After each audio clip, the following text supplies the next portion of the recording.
Great to have you all in class today.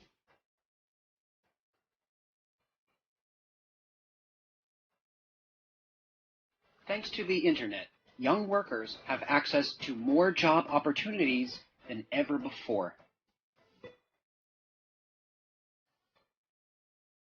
During previous generations, it was normal for an employee to stick with one company over their entire career. However, most millennials frequently change jobs to learn and develop new skills as they advance their careers. Are you happy with your current company? Or are you ready to look for a new and exciting opportunity? Let's explore further by learning how to navigate the job market.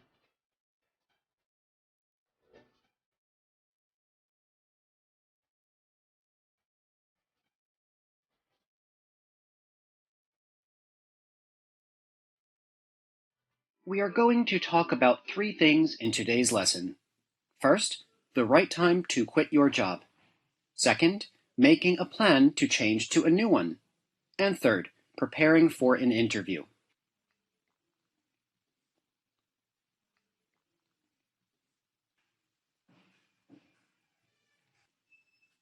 A major recent trend in the job market is to frequently change jobs. According to a recent study, about 90% of millennials expect to stay in a job for less than 3 years.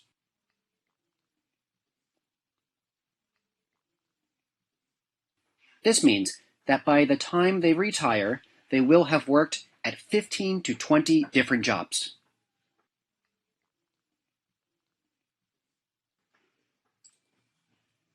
There are many reasons why people want to change jobs. One very common reason is to earn a better salary, but there are several other reasons, such as your job not being a good fit, or the company going through changes. Knowing the right time to change jobs is an important skill for today's workforce.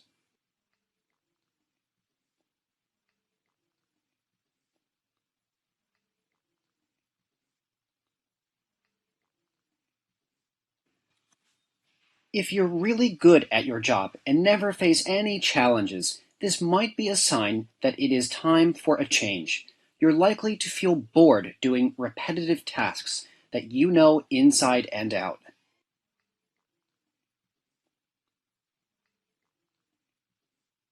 If you never make any mistakes, then you should either ask for a promotion or look for a more challenging position at another company.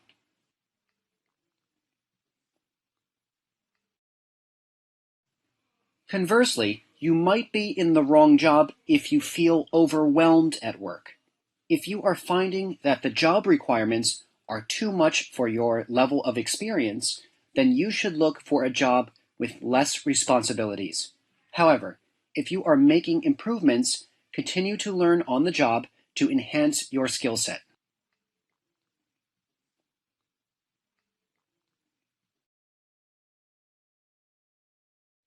An additional reason to change jobs is when you are overqualified.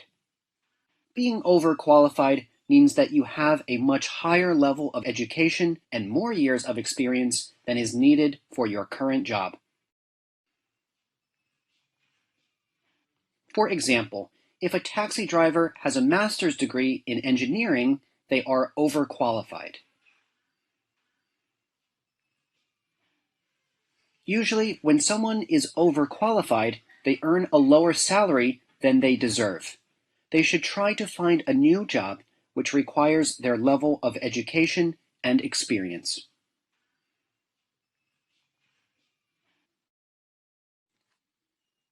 If you feel that you have a lot of enthusiasm and good ideas that no one appreciates, maybe it's time to find a new employer.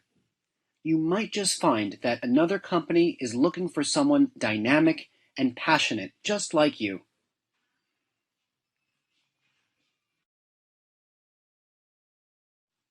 Also, if you have been stuck at the same position in the company for a long time, then you should start looking for opportunities elsewhere.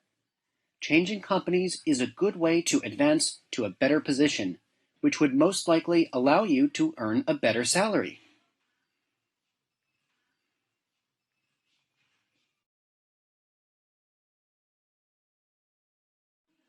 Another reason you might want to leave a job is because the company is going through some changes, such as being acquired.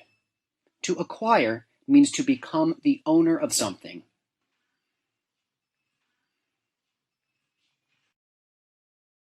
In this case, your company can be acquired by a larger company who might be a competitor in the industry. After a company is acquired, the new owners may make significant changes to the company. They may replace employees, causing many people to lose their jobs. Even if they let you keep your job, you may find it hard to fit into the company's new working culture.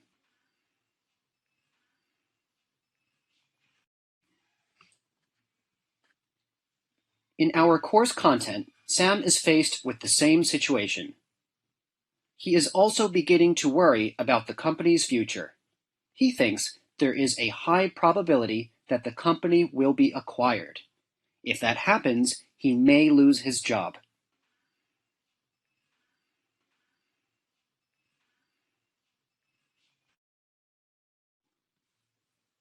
Now that we have seen several good reasons to change jobs, suppose you have decided to leave your current employer and find a new position.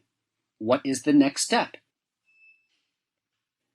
Probably it's to start researching your industry and find potential companies that you would like to work for. One effective way to find a new job is through an acquaintance. Research shows that about 40% of jobs are found through acquaintances. When you think about it, that is a huge number of opportunities.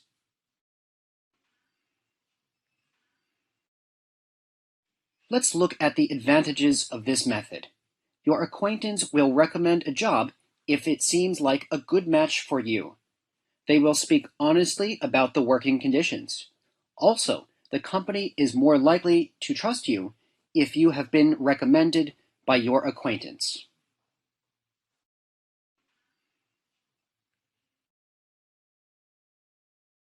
Another way to find a new job is to apply online. Before the internet, jobs were posted in the classified section of the local newspaper. People would also notice jobs posted on store windows or find them by word of mouth. As a result of the internet, searching for a job has changed significantly. It is now easier than ever to search many different websites for various jobs from all over the world.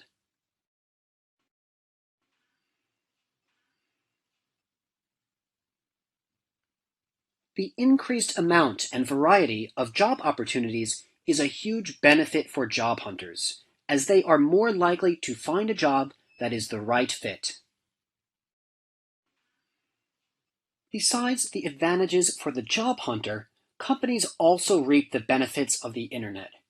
Posting job openings online is much cheaper and easier for companies to find suitable employees. Oftentimes, companies post job openings on their own websites or a job search engine.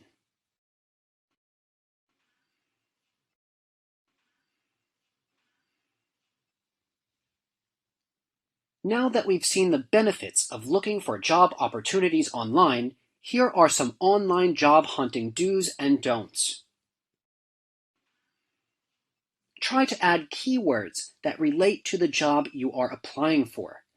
The hiring manager may search for job applications using these keywords. It's useful to use LinkedIn and be sure to keep your profile up to date.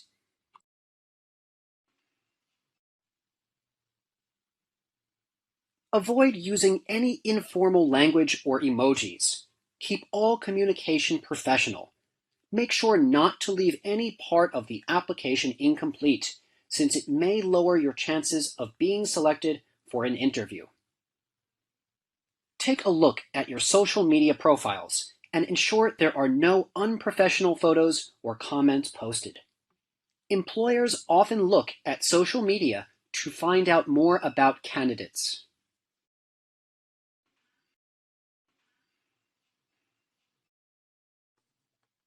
While job hunting online is a big improvement over newspaper advertisements, searching and applying for many different job opportunities can be exhausting.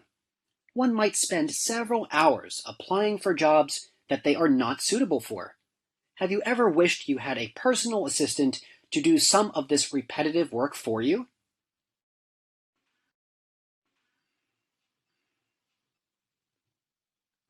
One of the latest advancements in job hunting technology is AI-powered chatbots. These are computer programs that communicate between employers and job seekers at the same time. First, the job seeker must inform the chatbot of their qualifications, experience, and skills. Then it can quickly match them with the best jobs available from reputable employers. It allows a job seeker to quickly find jobs and apply for them, maximizing their chances of finding the best job while saving valuable time and energy.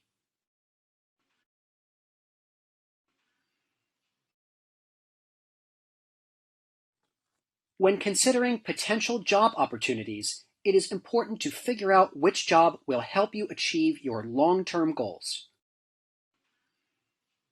One way to achieve this is by using Wade, a career advisor chatbot. This bot will review your past jobs, what your skills and qualifications are, and how you can work toward long-term career goals. Wade can help you to carve out a career path that is meaningful to you.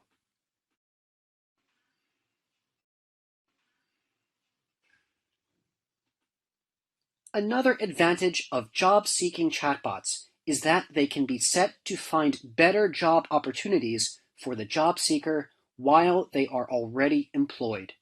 This way, the job hunter will find out when their ideal job is open in their company of choice. Chatbots are not only helpful to job hunters, but recruiters as well. Companies looking for new employees can use a chatbot to find suitable candidates from websites like LinkedIn. The job seeker's chatbot can also communicate with the employer's chatbot to see if they have a suitable match for each other.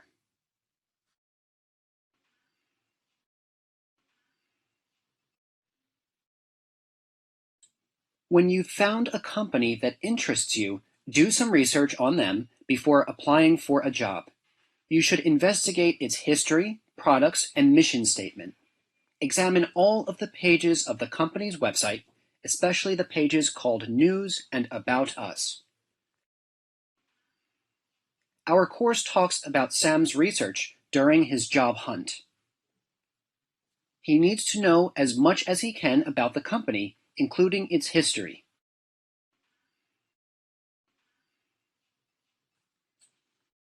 In addition to researching your company of interest, you should also analyze their posted job descriptions. This means carefully studying the responsibilities and qualifications of different jobs. Understanding a job's requirements helps you relate them to your own working experience.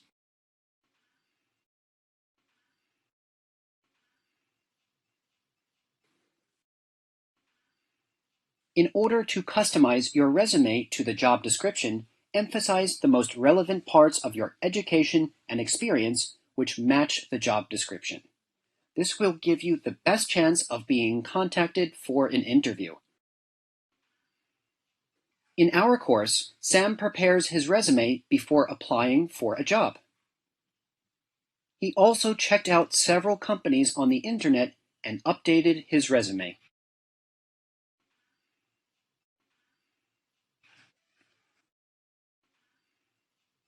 Along with your resume, you should also write a cover letter. If you know the name of the hiring manager, address the letter to them. If you don't know, address it to whom it may concern. The cover letter should discuss your personality and specific experiences that make you a good fit for the company. Don't repeat the details of your resume and keep it less than 1 page in length.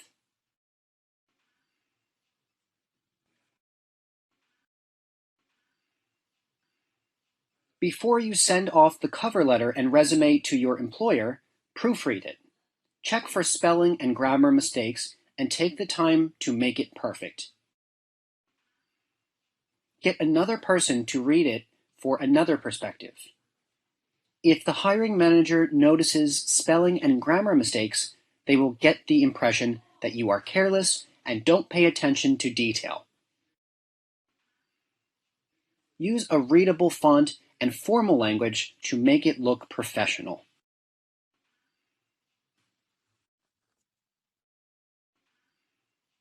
After you've sent your cover letter and resume, you may be anxious to hear back from the company, but it may be a month before they contact you. To prevent your cover letter and resume from being forgotten, it is a good idea to follow up with the company a week after you submit the application. You can do this by sending an email, making a phone call, or simply going to the company's office if possible.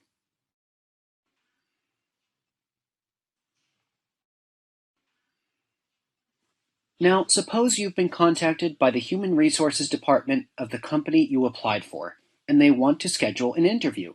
It is normal to feel a bit nervous, so keep in mind the following guidelines to maximize your chance of getting the job. Wear formal business attire so you feel confident and make a good first impression. This is why people say, dress for the job you want, not the job you have. Make sure to arrive at the company's office early in case you have any problems finding the location. Arriving early will give you some time to relax and mentally prepare for the interview.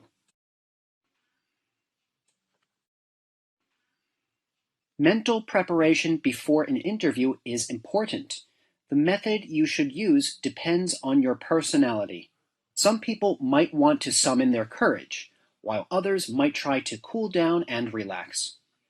The important thing is to have a positive attitude and give it your best effort.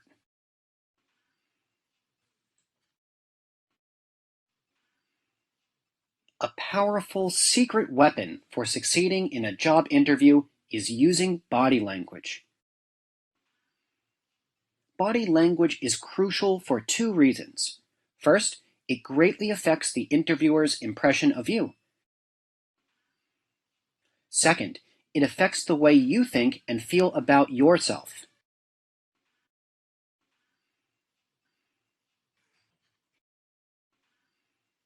As we previously discussed in Level 4, we notice other people's body language more than we realize. When we meet someone new, we subconsciously assume things about them based on body language. Our conscious mind is more focused on the words being spoken. Therefore, your body language will be a factor for the interviewer to decide if you have what it takes to succeed at their company.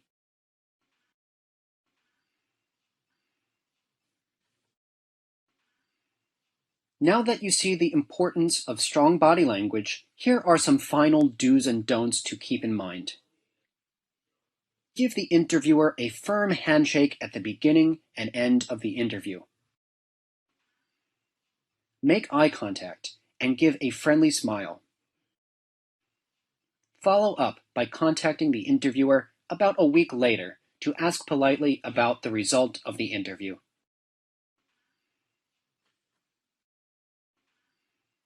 During the interview, try not to cross your arms. This shows you are closed off from other people and are not willing to listen. Resist the urge to fidget or touch your hair and face too often. This is distracting and shows that you are nervous. Most importantly, never check your phone. Make sure it is turned off or set to silent during the interview.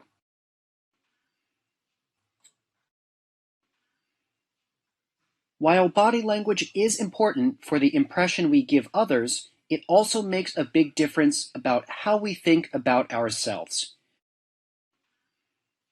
A recent study has shown that people who sit in powerful poses for 2 minutes feel more powerful and confident. Powerful poses are ones that make you look bigger and take up more space. Making power poses will impact your attitude and increase your chance of success.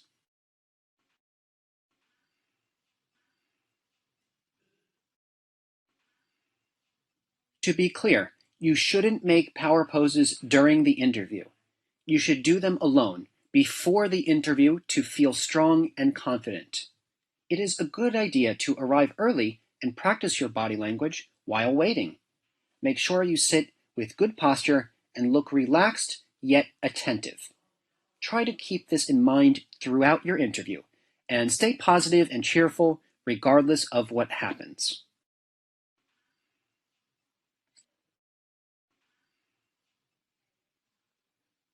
In most interviews, potential employers will ask you a standard set of questions, such as, what are your strengths? What are your weaknesses? Where do you see yourself in 5 years? Since you can expect to be asked these questions, you should take some time to think of appropriate answers. This allows you to respond confidently and effectively in front of the potential employer. Be sure to review your resume in case they ask questions about the information you have listed.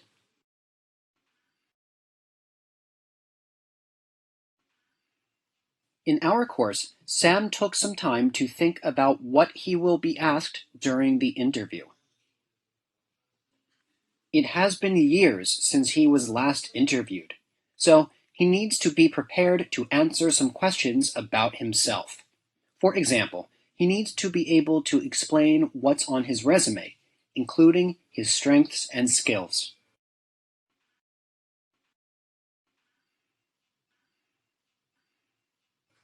At the end of an interview, the interviewer will usually ask if you have any questions. Asking appropriate questions shows that you are serious about working there. It also gives you a better idea of whether or not you truly want to work for this company. You can ask the interviewer questions such as, what are the biggest challenges facing the company right now? How would you describe the culture of the company? How does one advance within the company?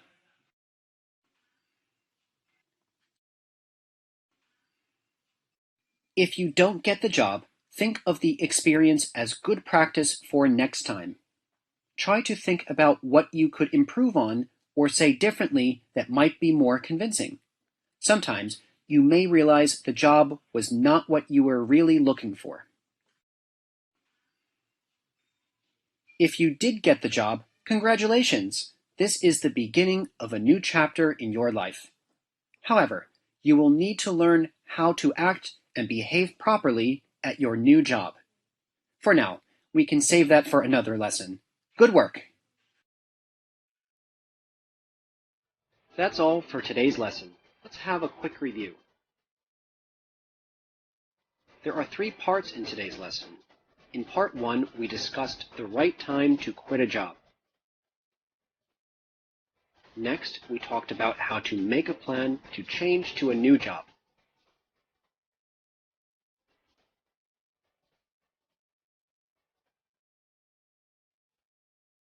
And lastly, there were several useful tips on preparing for an interview.